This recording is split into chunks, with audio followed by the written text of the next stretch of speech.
Morning. Today we're converting a solar garden light into a solar Christmas light set. This one needs a repair first, but fire up the soldering iron and we'll get started.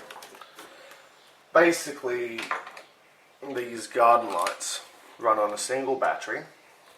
In this case it's a small 200 milliamp AAA battery.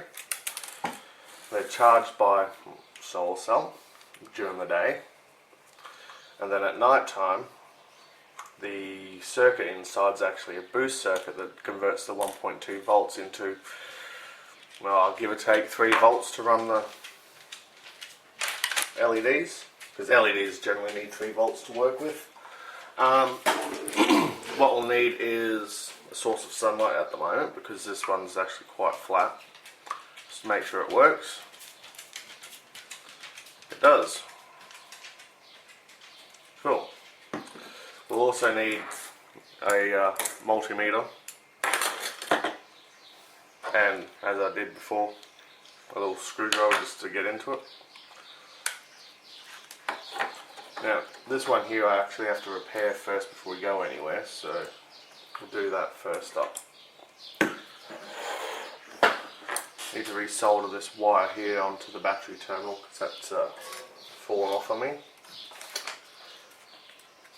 If you can get these for under $1 or around $1 or whatever, you're doing really well, because the equipment that they come with it's generally worth more than you actually pay if you were to buy the parts separately. In this one's case, the solar cell's a amorphic or thin film. Arguably one of the better cells for this sort of job, because they don't need direct sunlight to charge. And plastics and direct sunlight generally don't go too well together, which is kind of weird considering it's a solar garden light. But anyway, so that's got that back on there, so that's going to work. So we'll need, I need to find out which one, where this LED goes, which is AC and which is DC. Although it's probably easy enough to tell by the wire colours that are going onto the board. And it looks like the blue one runs down to the bottom here, which is here. So that's there's the negative side of the LED, and that's the positive side over here.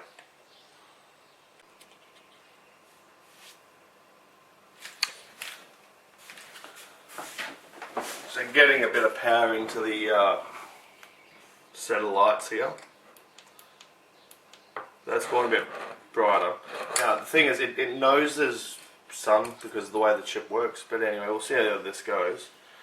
So I'm just going to try and touch this inductor over here and just see if we get brighter or darker.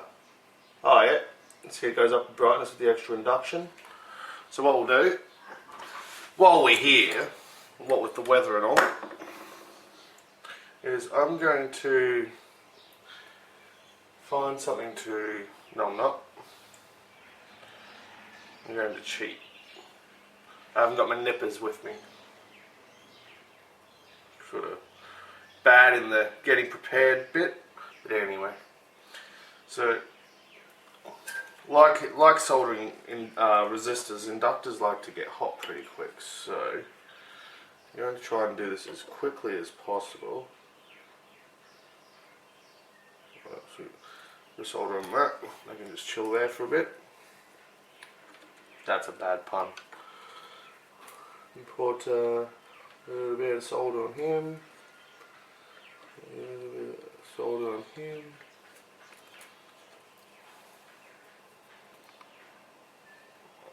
Oh, can you do it?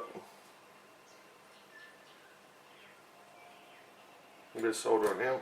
Give that a sec. Don't burn my fingers. Now we've not spaced properly yet, so bring those in. Make sure we're about where we want to be. That sounds good. Oh, pardon me. Solder.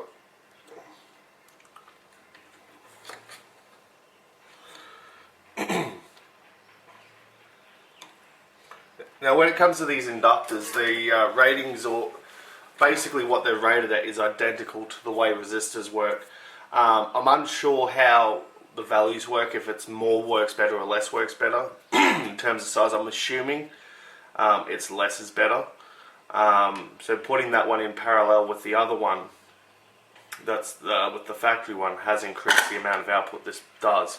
Now, as I said, there is a sacrifice in doing this, and it comes down pretty much to battery life.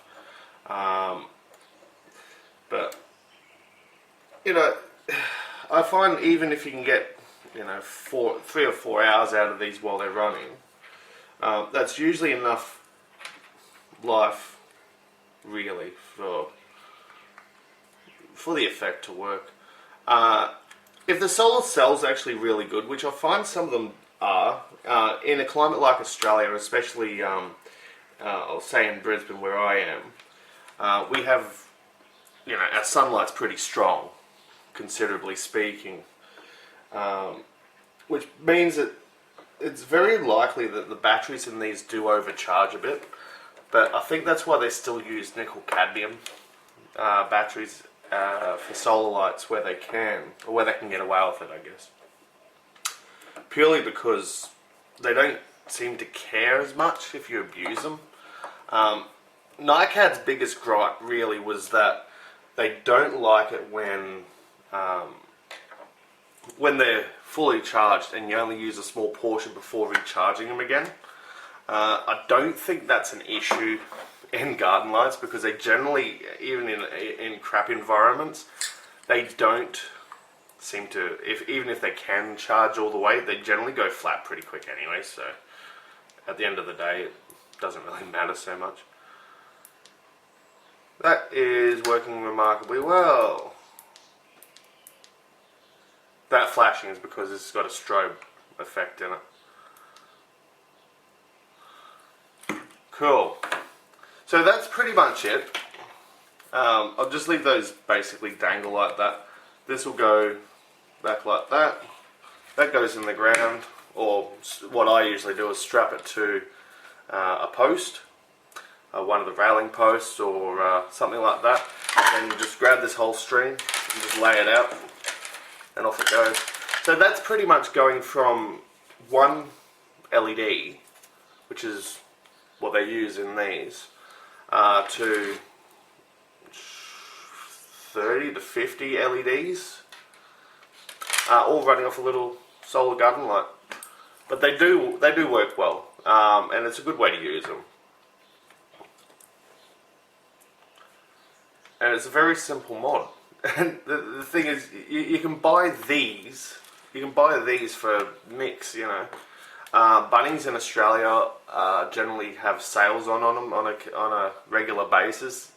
They can be anywhere down to $1 to $2 Australian, which is, well, $1 Australian is like half a pound or 3/4 of a US dollar, generally. So they're not expensive. And with that, you get, solar cell LED, the bits that hold it together, all the circuitry for it, which in these days is an inducted little 4-pin chip that does everything. So, yeah, not too bad at all. I like that. Now, one thing I would do, and I did it to my other ones, is pretty much try and get that wire to come out so that the casing can sit back in. In this case, I didn't have to drill through the plastic like my other ones. The other ones, I did that too, because I could, where it comes through was actually there. The plastic was bigger on the surround. But sometimes you can whack a bit of hot glue in there. But usually just make sure it's facing downways like that. And that the first lot of LEDs sort of bow down, kind of like that, instead of like this. Because if you do that, the water's just going to work its way in, because water's like that, it finds a way into anything. But if the first lot's down, it acts kind of like a drip channel bit, and then you can get the rest of it and string it up, and then the water will just drip down wherever it wants to go. Yeah, easy enough project, nothing major involved in doing it. So, and yeah, if you've got a set of Christmas lights that have knacked, as long as they're all parallel like these lot are, yeah, easy, done.